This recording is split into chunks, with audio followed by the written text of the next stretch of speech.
పదవుల్లో ఎవరు శాశ్వతం కాదు. లోకేష్ కూడా శాశ్వతం కాదు. నేను తప్పులు చేసుకుంటా పోతే చంద్రబాబు నాయుడు గారు 3 నెలలు చూస్తాడు, 3 సార్లు చెప్తాడు, 4వసారి పదవి బీకేస్తాడు.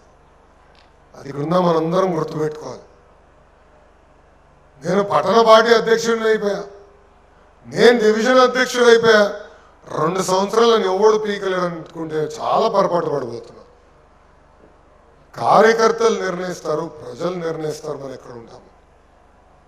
చంద్రబాబు నాయుడు గారు క్షేత్రస్థాయిలో ఫీడ్బ్యాక్ తీసుకుంటున్నారు, కరెక్ట్ చేసుకుంటూ వెళ్తున్నారు.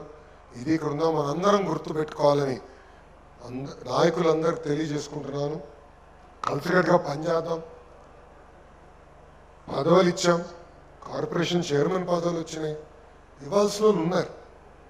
అందరికీ న్యాయం చేశానని అనట్లేదు, ఎవరికి న్యాయం చేయలేదంటాం కూడా కరెక్ట్గా పద్ధతి ప్రకారం చేసుకుంటూ వెళ్తున్నాం. కానీ అనుకున్న ఆశీస్సులు సాధించాలంటే ప్రభుత్వ కొనసాగింపు కూడా చాలా చాలా అవసరం.